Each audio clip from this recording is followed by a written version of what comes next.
Kim Tae-ho wiped the grease from his hands as the ship's alarm bells rang through the corridors. The sound echoed off the metal walls of the cargo vessel Harmony's Edge, making everyone stop what they were doing. Tae-ho had been working on the engine cooling system when the bells started. He grabbed his tools and headed toward the bridge. The Harmony's Edge was not a fancy ship. It carried goods between planets and stations across the galaxy. The crew was small, but skilled. Humans worked alongside aliens from different worlds, all trying to make an honest living in the vast darkness of space. Tae-ho had been the ship's mechanic for 3 years now. He liked the work and the people he worked with. As he walked down the corridor, saw other crew members hurrying toward the bridge. Dr. Choi Min-ho, the ship's doctor and scientist, was already there when Tae-ho arrived. So was Chief Engineer Lee Do-yoon, who looked worried. They all gathered around Captain Park So-min as she stood at the main control panel. "We just received a distress signal," Captain Park said.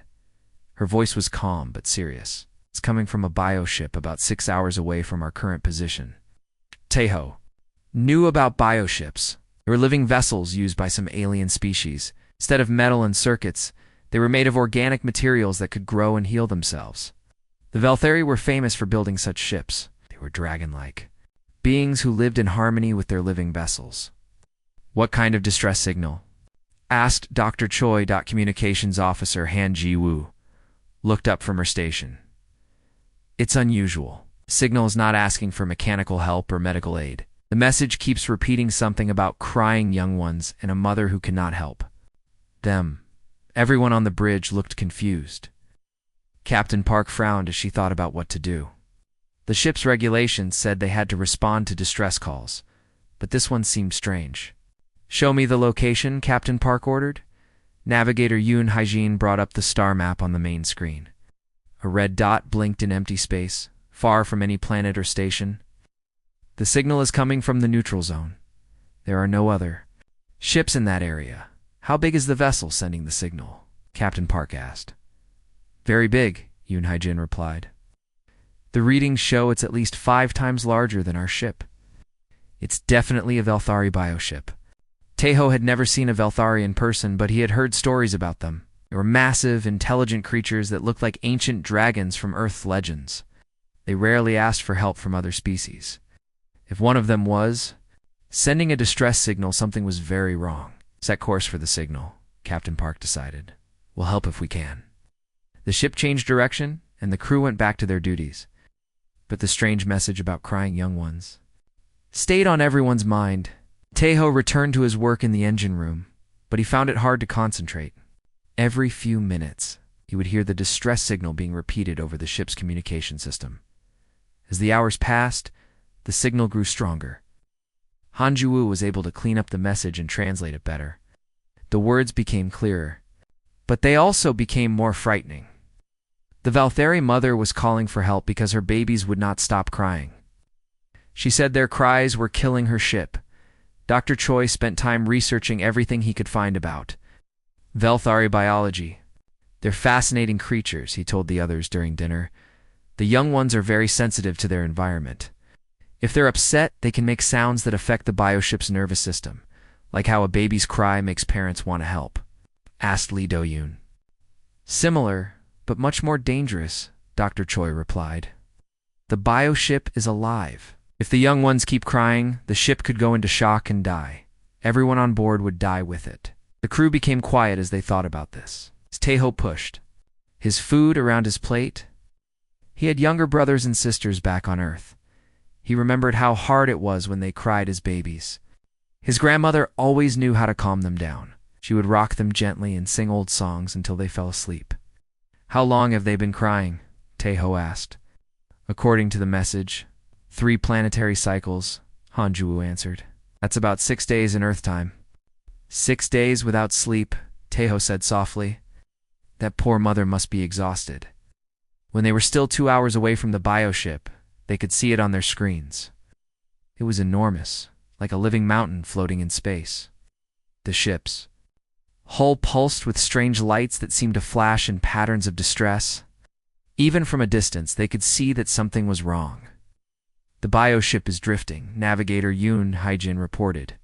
It's not maintaining its course or speed properly. Captain Park ordered the ship to slow down as they approached. Try to contact them directly, she told Han Ji-Wu. The communication took several minutes to establish.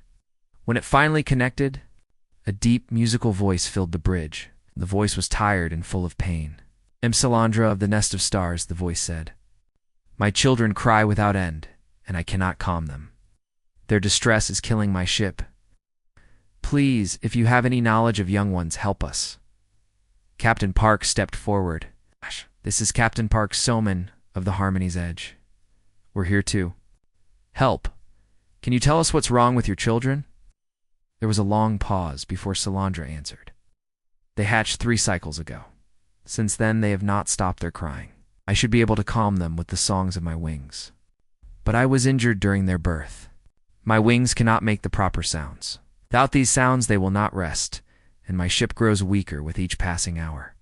Dr. Choi looked at his research notes. "Captain, according to what I've learned, Velthari young need specific sound frequencies to feel safe. It's like a lullaby, but much more complex. We have sound equipment," Lee Dayun offered. "Maybe we can help reproduce the sounds they need." "You would do this for us?" Salandra asked. Her voice carried surprise. "And hope, of course," Captain Park replied.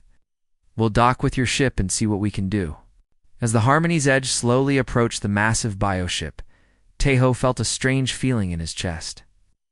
He had fixed many machines in his life, but this was different. This was about helping babies who couldn't stop crying, he thought about.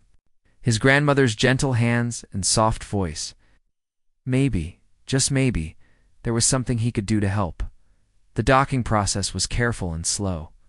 The bioship's docking port was alive, with soft organic surfaces that sealed around their airlock. When the connection was complete, they could feel the ship's distress even through the walls. A low, sad sound seemed to come from everywhere. At once. "The children are close," Salandra's voice whispered through the ship's communication system. "Please, help them find peace." The first thing that hit them when they entered the bioship was the smell. It was not bad, but it was different from anything they had ever experienced. The air smelled like flowers mixed with something ancient and earthy. The walls around them were not made of metal or plastic. They were alive, with a soft texture that seemed to breathe. Chief Engineer Lee Do-yoon led the team through the organic corridors. She carried a large case filled with sound equipment and sensors. Dr. Choi Min-ho walked beside her, constantly checking his scanner and taking notes. Behind them, Taeho followed with more tools and equipment. The crying sound was much louder. Inside the ship, it came from deep within the vessel, a low, rumbling noise that seemed to shake the very walls. The sound was not just heard, but felt. It made their bones vibrate and their teeth ache. Taeho had to stop several times to cover his ears. "The sound is getting stronger," Dr. Choi said, looking at his readings. "The frequency is around 20 hertz, which is below what humans normally hear. But we can still feel it. It's like being inside a giant drum," Lee Do-yoon replied. She had to speak loudly to be heard over the noise. The bioship's corridors led them deeper into the vessel. Strange lights pulsed along the walls in patterns that seemed to match the crying sounds. Sometimes the lights would flash quickly, and the walls would tremble. Other times everything would dim, and they could hear a deep, sad sigh coming from somewhere far away. "The ship is in pain," Dr. Choi observed. "The distress calls from the young ones are triggering automatic responses." In the ship's nervous system, they reached a large chamber where Salandra was waiting for them. The Velthari was enormous, bigger than any living creature they had ever seen. Her body was covered in scales that shimmered like jewels, and her eyes were ancient and wise. But she looked exhausted. Her great head hung low, and her wings were wrapped around her body in a protective position. "Thank you for coming," Salandra said. Her voice was deep and musical, even when filled with worry. "My children are in the nursery chamber ahead. I warn you, their cries are very loud. Your small ears may not be able to bear it." Lee Do-yoon opened her equipment case. "We brought sound dampeners and protective gear. We also have equipment that can analyze the frequencies your children are making. May I ask about your injury?" Dr. Choi said gently. "Understanding what happened might help us find a solution." Salandra's great eyes looked sad. When my children were ready to hatch, there were complications. One of the eggs was positioned wrong, and I had to use my wings to help it break free. The sharp edges cut the membranes of my wings. They are healing, but they cannot produce the proper harmonics until they are fully recovered. How long will that take? Dr. Choi asked. Many cycles. Perhaps 20 of your days, Salandra replied. But my children cannot wait that long. Without the calming songs, they will exhaust themselves and die. The ship will die with them. Team moved toward the nursery chamber. The crying grew louder with each step. When they reached the entrance, they had to put on special ear protection just to think clearly. The chamber beyond was vast, with a domed ceiling that glowed with soft, bioluminescent patterns. Inside the chamber, 12 large pods were arranged in a circle. Each pod was about the size of a small car, and inside each one was a baby Valtheri. The hatchlings were beautiful but clearly distressed. They were covered in soft, iridescent scales, and their small wings fluttered helplessly as they cried. "Are magnificent," Dr. Choi whispered. Even though he had to shout to be heard, Lee Dae-yoon immediately began setting up her sound equipment. She placed sensors around the chamber and connected them to a central computer. "I'm getting readings now," she called out. "The frequency is very complex. It's not just one note, but multiple harmonics layered together. Can you reproduce it?" Taeho asked. "I'm trying," Lee Do-yoon replied. She worked quickly, adjusting dials and checking displays. After several minutes, she activated a large speaker system. The speakers began to emit a sound that was similar to what the hatchlings were making, but different somehow. The baby Valtheri seemed to notice the new sound. A few of them turned their heads toward the speakers. But instead of calming down, they seemed to become more agitated. Their cries grew louder and more desperate. "Turn it off," Dr. Choi said quickly. "We're making it worse." Lee Dae-yoon shut down the speakers. The hatchlings continued crying, but not as loudly as before. "The frequency was close, but not exact," she said with frustration. "There's something missing." They tried again with different settings. Dr. Choi used his scanner to analyze the hatchlings' biosignatures while Lee Dae-yoon adjusted the sound equipment. They spent 2 hours trying different combinations of frequencies and harmonics. Nothing worked. "Maybe we need to understand more about how the mother's wings create the sounds," Dr. Choi suggested. Salandra tried to help by explaining the process. "My wings have special membranes that vibrate in complex patterns. The sound is not just about frequency. It carries emotional meaning, comfort, and safety.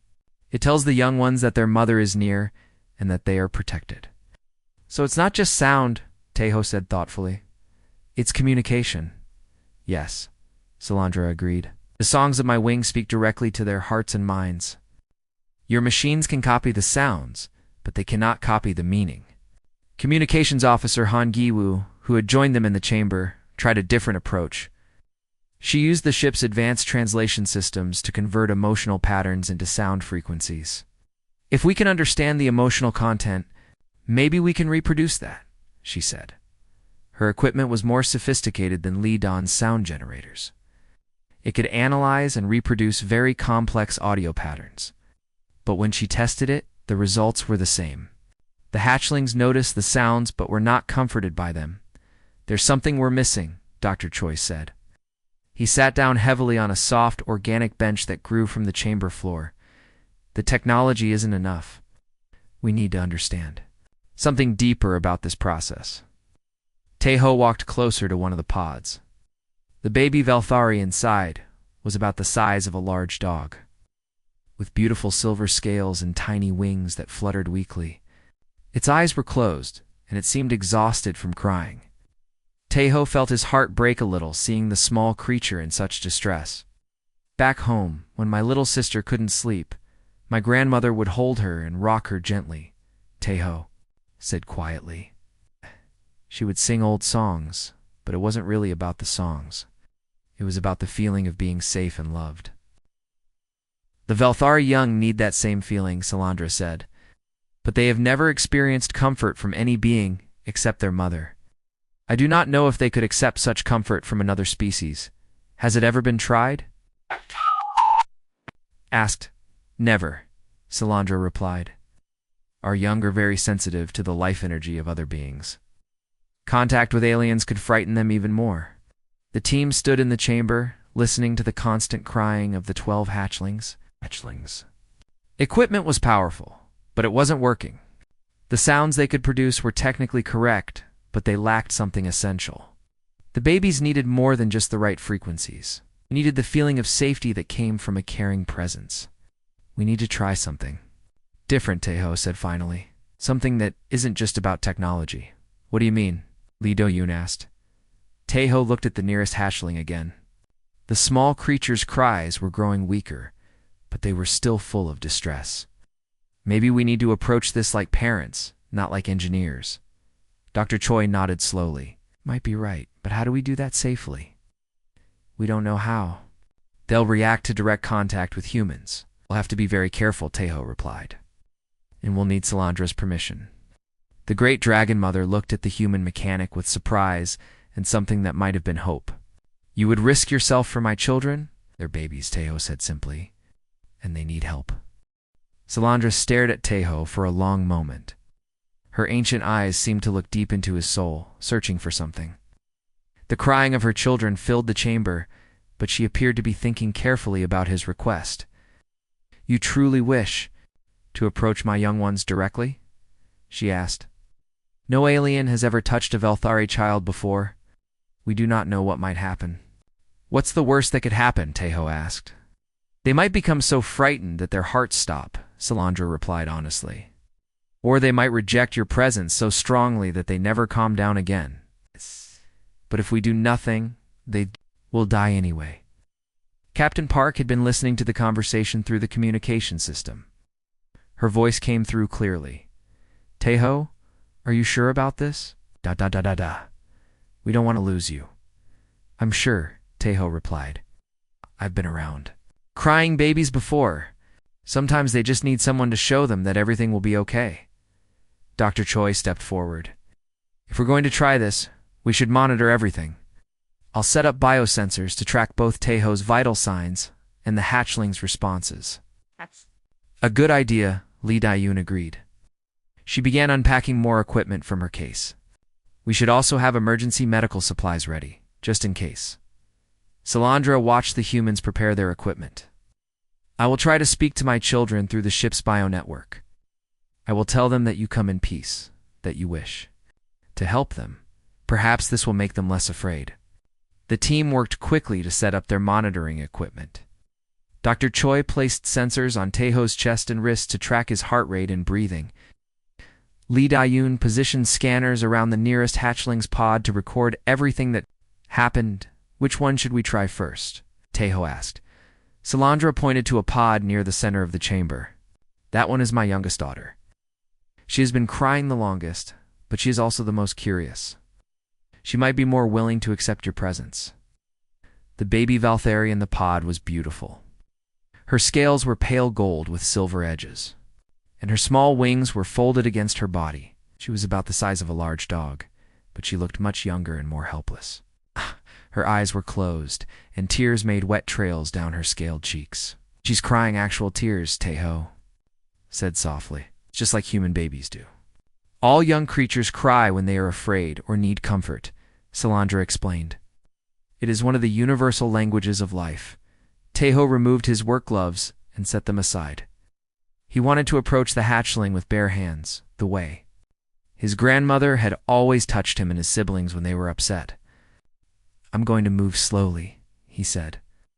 If she seems scared, I'll back away immediately. Be very careful, Dr. Choi warned.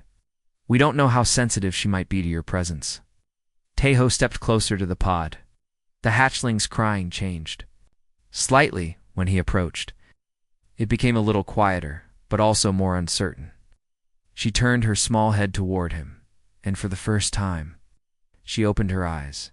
Her eyes were large and dark, filled with intelligence and sadness. She looked at Taeho with curiosity and fear. Her crying continued, but it was softer now, more like whimpering than the loud distress calls she had been making.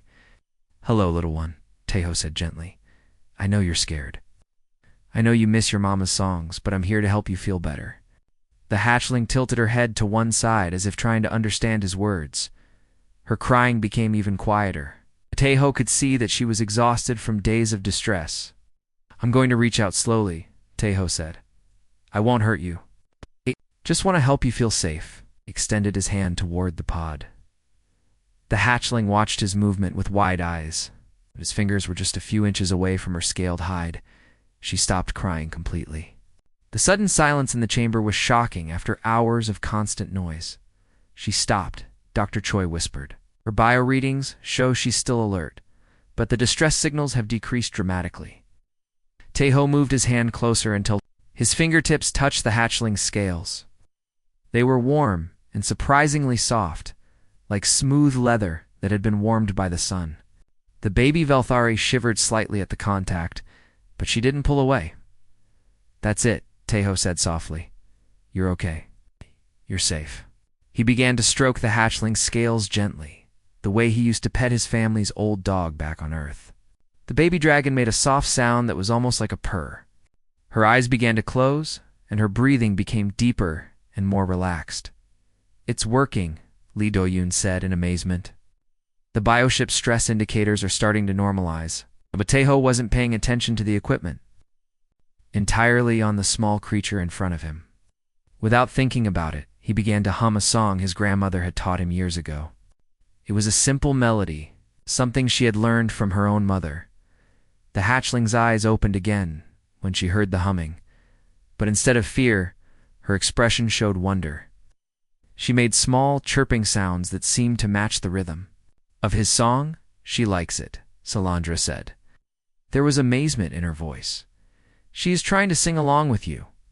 Teho continued humming while he stroked the hatchling's scales. After a few minutes, he noticed something else. The baby dragon was moving slightly, swaying back and forth in time with his humming. It was a very small movement, but it was there. "She wants to be rocked," Teho realized. "Like human babies do." "Rocked?" Dr. Choi asked. "It's a soothing motion," Teho explained. "Parents rock their babies to help them sleep. It makes them feel safe and calm." He began to move his hands in a gentle rocking motion against the hatchling's body. The baby dragon responded immediately, making soft, happy sounds. Her eyes closed again, and this time she seemed to truly relax. "Her heart rate is slowing to normal levels," Dr. Choi reported. "She's actually falling asleep." The other hatchlings in the chamber had been watching what was happening. As their sister grew quiet and peaceful, they began to calm down too. Her crying became less desperate, more hopeful. "They can sense that she is safe," Salandra explained.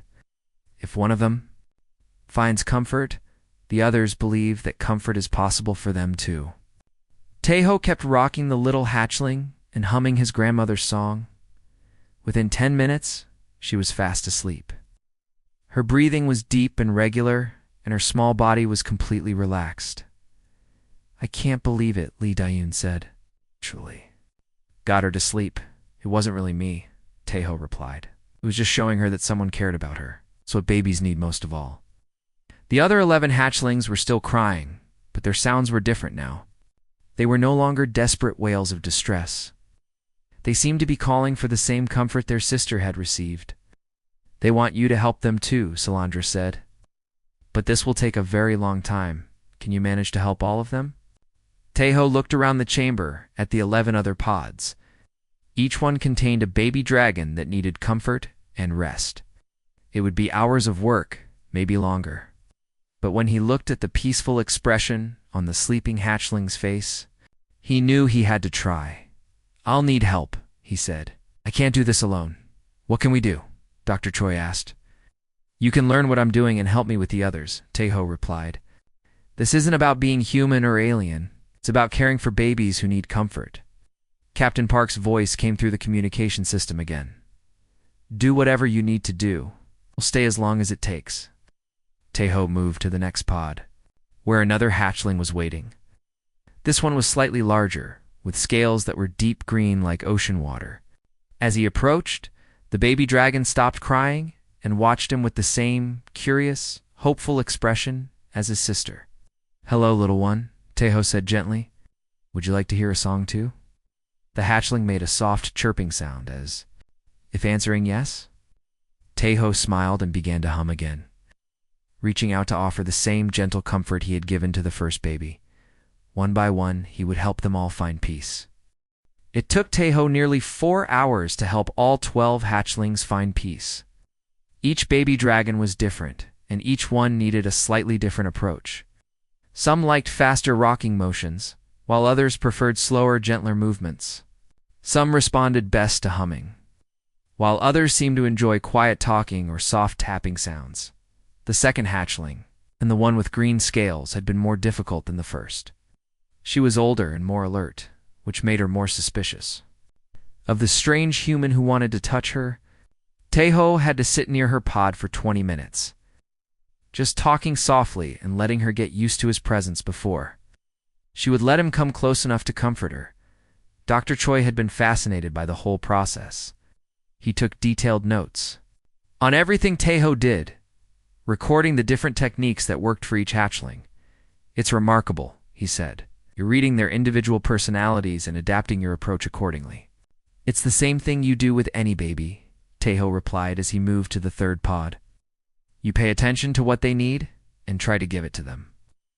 The third hatchling was smaller than the others, with bright blue scales that shimmered like jewels. Its little one seemed very tired and weak from crying for so long. When Teho approached, she barely had the energy to lift her head. He could see that she needed comfort urgently. "Poor little thing," he whispered, gently placing his hands on her scales. "You're so tired, aren't you?" This hatchling responded, two very gentle stroking and soft humming. She fell asleep faster than the others, curling up in her pod like a cat. Her peaceful breathing made soft whistling sounds that were actually quite musical. Lee Da-yoon had been helping by monitoring all the equipment and tracking the bioship's responses to each success. Every time one of them falls asleep, the ship's stress levels drop, she reported. The organic systems are starting to stabilize. Navigator Yoon Hae-jin had joined them in the chamber to help document the process. She was amazed by what she was seeing. "I never imagined that something so simple could solve such a complex problem," she said. "The best solutions are often the simplest ones," Teho replied.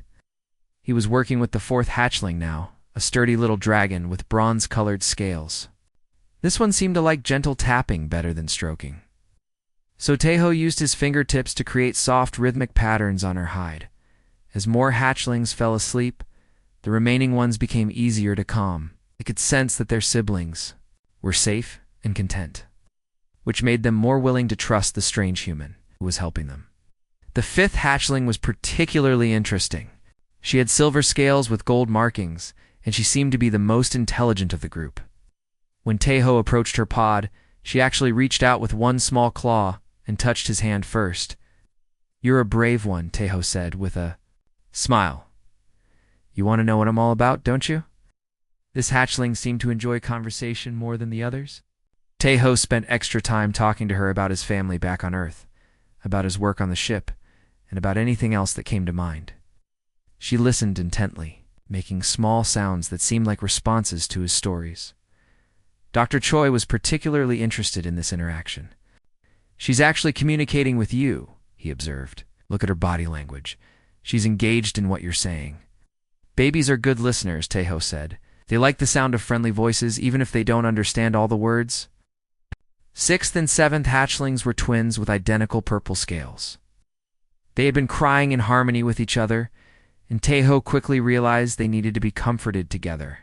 He positioned himself between their pods so he could reach both of them at the same time. "There you go," he said as he gently rocked both babies simultaneously.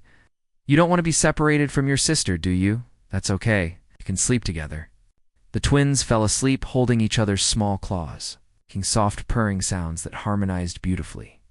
Communications Officer Han, who had been recording the sound patterns that Teho was using, "I'm analyzing the acoustic properties of your humming and talking," she told him.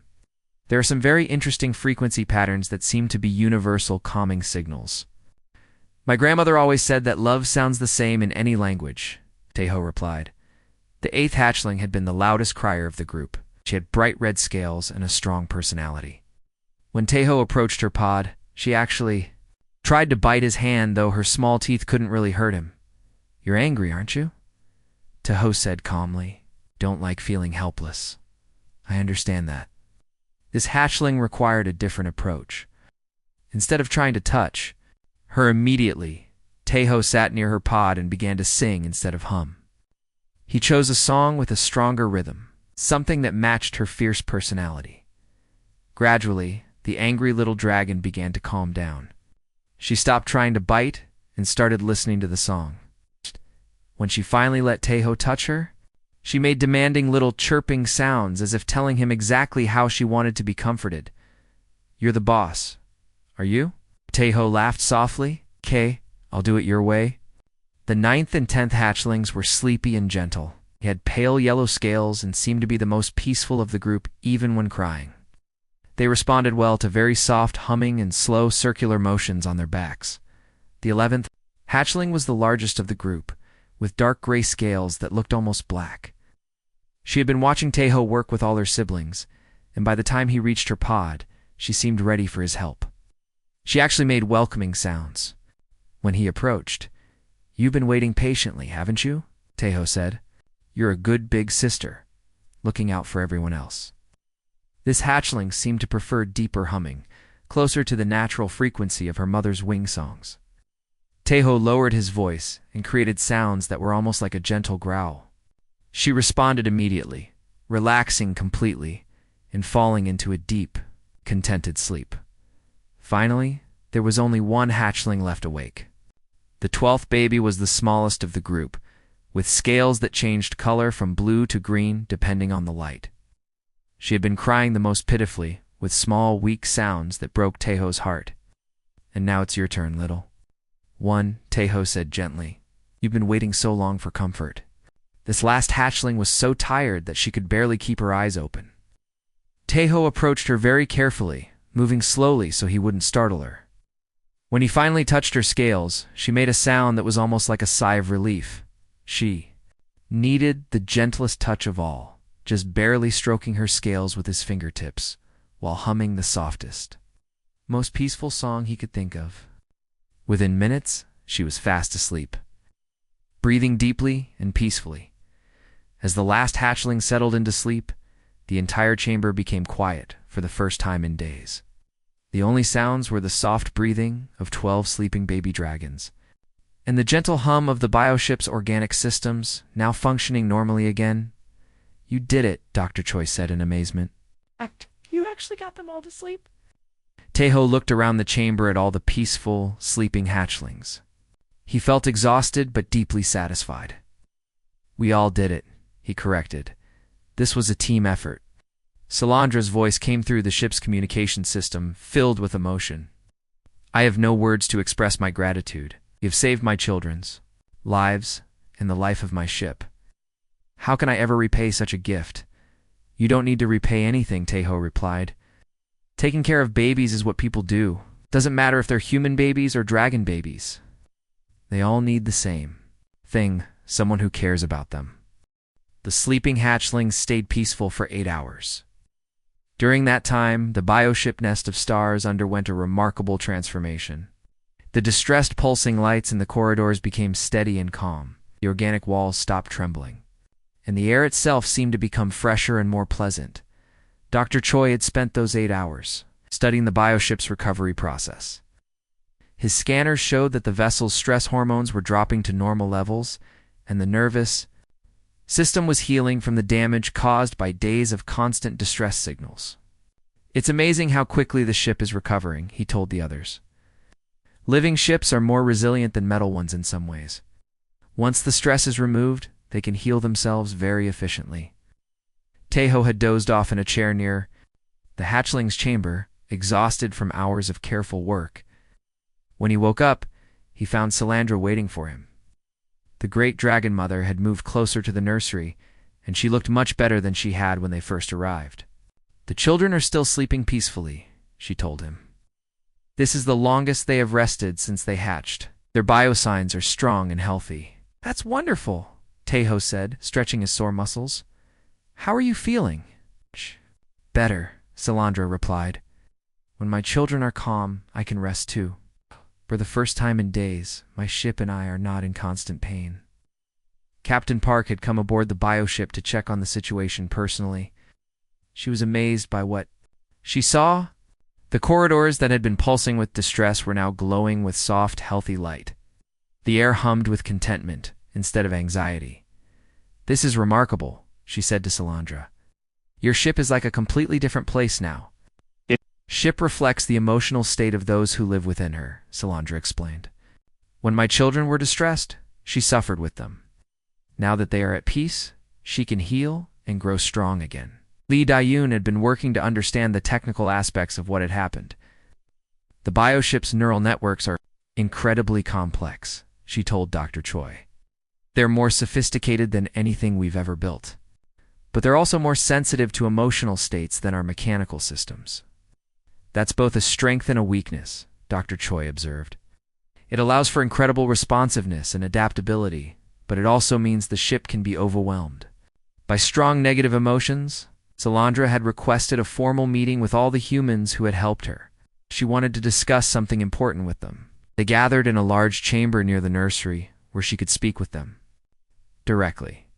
"In my culture," she began, "there is a title that we give to those who can bring peace to our young. Call them nest friends. It is one of the highest honors in Valthari society." She looked directly at Teho. "You have shown abilities that we thought only other Valthari could possess. You have proven that the gift of comforting our children is not limited to our species alone." "I was just doing what felt right," Teho said humbly. "Any parent would have done the same thing. That is exactly why you succeeded where our technology failed," Salandra replied. "You approached my children not as a problem to be solved, but as young ones who needed care and comfort. You gave them something that cannot be created by machines, genuine concern for their well-being." Dr. Choi leaned forward with interest. "What you're describing sounds like empathy. The ability to understand and share the feelings of another being." Salandra agreed. "But it is more than understanding. It is the willingness to act on that understanding, even for creatures that are very different from yourself." "Is this common among humans?" she asked. Captain Park considered the question carefully. "I think most humans have the capacity for empathy, especially when it comes to caring for young creatures. But not everyone would have been brave enough to try what Teho did." "It wasn't about being brave," Teho protested. "It was about seeing babies who needed help and wanting to help them." "That is exactly what makes humans remarkable," Salandra said. "You have the ability to see past differences in species and form, to recognize the universal needs that all young creatures share." Han Juwu had been thinking about the broader implications of what had happened. "This could change how different species interact with each other," she said. "If humans can help care for Valthari young, maybe we can find ways to help other species too." "That is an interesting possibility," Salandra agreed. "The Valthari have knowledge of many different species across the galaxy. Some of them struggle with similar problems in caring for their young." Dr. Choi's eyes lit up with excitement. "We could establish some kind of cultural exchange program. Humans could share their childcare techniques, while other species could teach us about their own methods and technologies." "That sounds like something that could benefit everyone," Captain Park said, "but we'd need to be very careful. Not every species would welcome human involvement in such personal matters. The key would be to approach each situation with the same respect and humility that Teho showed here," Salandra suggested. "He succeeded because he came not as an expert, but as someone who genuinely wanted to help." Lee Do-yoon raised another important point. "We should also remember that what worked here might not work for other species. Each type of creature probably has different needs and responses." "That's true," Teho agreed. "I had to use different approaches for each of the 12 hatchlings, even though they were all the same species. Every baby is an individual." "Brings us to another important lesson," Dr. Choi added. "The most advanced technology in the galaxy couldn't solve this problem, but patient observation and caring attention could. Sometimes the simplest approaches are the most effective." Salandra nodded approvingly. "You understand the deeper meaning of what happened here? This was not just about stopping the crying of my children. It was about proving that compassion can bridge the gaps between very different forms of life. What happens now? Captain Park asked. How long will your children sleep? They should sleep for another day or two, Solandra replied. Their bodies need time to recover from the stress of the past week. When they wake up, they will be much calmer and healthier. And your wings? Dr. Choi inquired. How long before? You can make the proper songs for them yourself. My wings are healing faster now that my stress levels have decreased, Solandra said. Perhaps in 10 more days I will be able to sing to them properly. Until then, would you be willing to visit them again, if they become distressed? Of course, Taeho replied without hesitation. I'll stay as long as you need me to. Actually, Captain Park interjected. We have a better idea. What? Why don't you accompany us to our next destination? We're heading to the Kepler station, which has excellent medical facilities. Perhaps their doctors can help your wings heal faster. Solandra considered this offer carefully. That is very generous. But my ship is very large, and bioships are not welcome at all stations. Kepler Station has special docking facilities for bioships, Lee Da-yoon assured her. They're one of the most progressive stations in this sector when it comes to accommodating different species. And it would give us more time to document this process, Dr. Choi added. We could learn more about Velthari childcare techniques. And you could learn more about human methods. This could be the beginning of something very important, Han Ju-woo said. A new kind of cooperation between species that goes beyond just trade and politics. Solandra looked toward the chamber where her children were sleeping peacefully. If this cooperation can help other young ones across the galaxy find the comfort and care they need, then it is worthy of pursuit. Then it's settled, Captain, Park said. We'll travel together to Kepler Station and see where this new friendship leads us. As if responding to their conversation, soft chirping sounds came from the nursery chamber. One of the hatchlings was waking up, making gentle, contented noises instead of distressed cries. Someone's feeling better, Taeho said with a smile. Maybe it's time for a checkup. He headed toward the nursery, followed by the others. The adventure was far from over, but they had proven something important. When different species work together with compassion and understanding, even the most difficult problems can be solved. 3 months later, Taeho stood in the observation deck of the newly established Harmony Research Station. Watching ships arrive and depart from the busy docking bays, the station was unlike anything that had existed before in the galaxy. It was designed specifically for cooperation between different species, with special facilities for bioships, mechanical vessels, and everything in between. The station had been built in record time after word spread about what had happened aboard the Nest of Stars. Governments and organizations from dozens of worlds had contributed resources and expertise to create a place where species could work together on problems that affected them all. The Velthari delegation has arrived, Dr. Choi announced as he joined Taeho at the observation window. Solandra is bringing 12 other mother ships with their young ones. 12 other mothers? Taeho asked with surprise. I thought this was just going to be a small research project. News travels fast in the galaxy, Dr. Choi replied with a grin. When other Velthari heard about what you did for Solandra's children, they wanted to learn these techniques too, just in case they ever need them. Through the transparent aluminum window, Taeho could see the massive bioships approaching the station. They were beautiful vessels, each one unique in its organic design. Some looked like giant flowers floating through space, while others resembled enormous sea creatures with flowing fins and tentacles. It's amazing how many different designs they use, Taeho observed. Each bioship grows according to the personality and needs of its Velthari partner, Dr. Choi explained.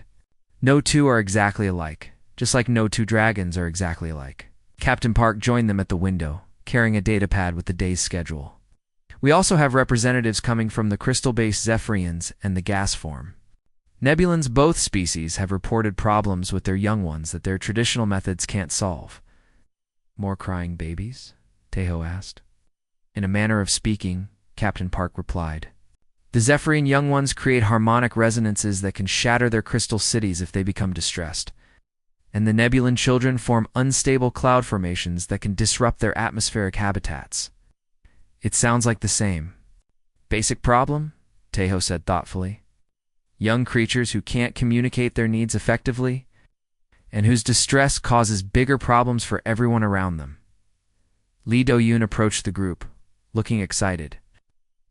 I just finished reviewing the preliminary reports from the other species. The patterns are remarkably consistent.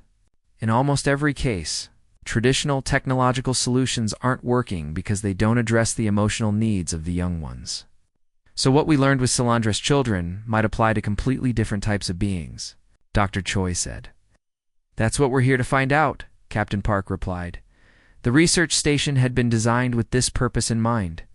It contained specialized chambers for different atmospheric conditions, gravity levels, and environmental needs.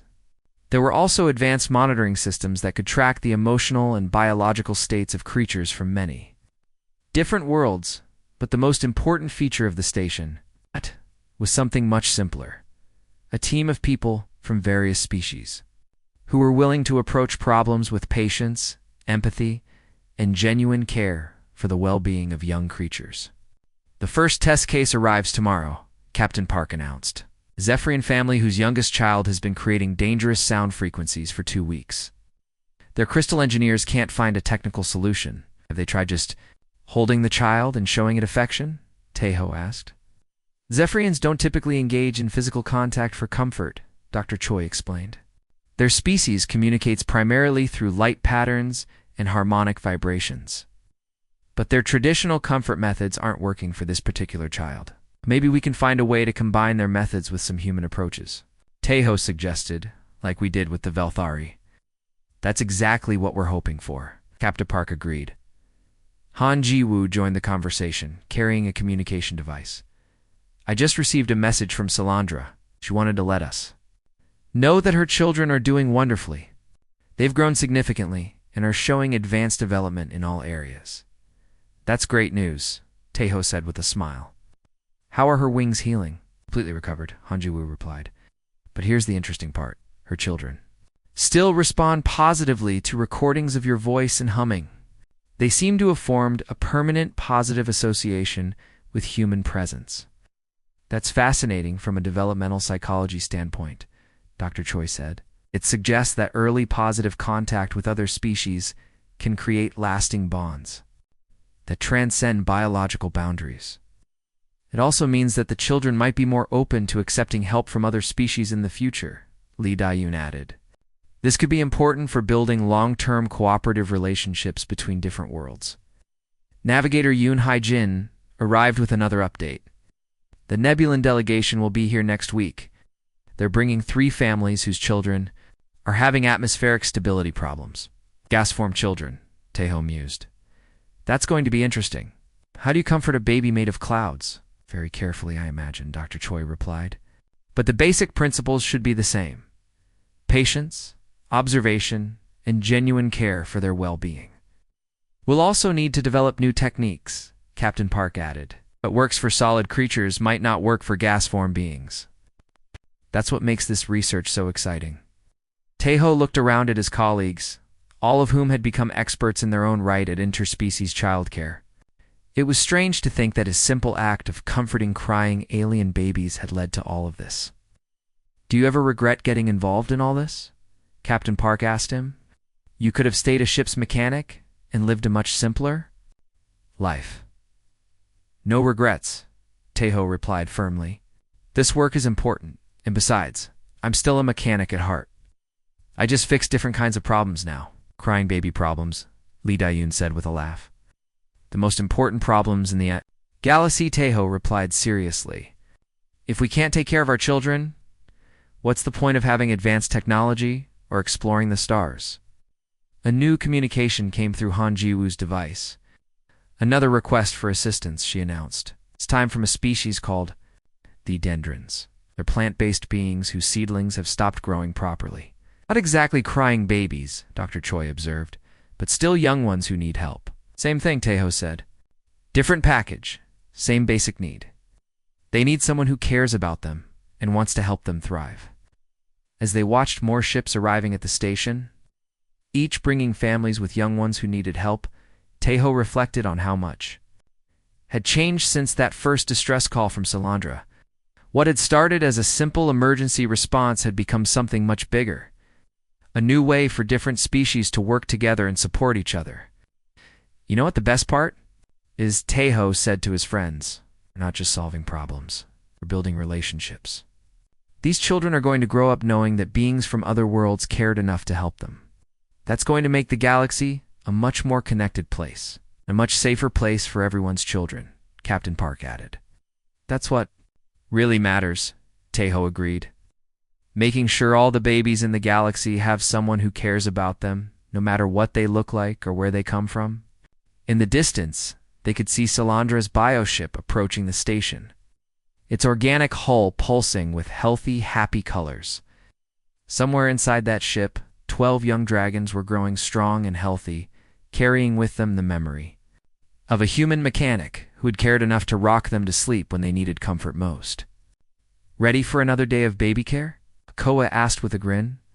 Always, Tejo replied. Let's go help some more families.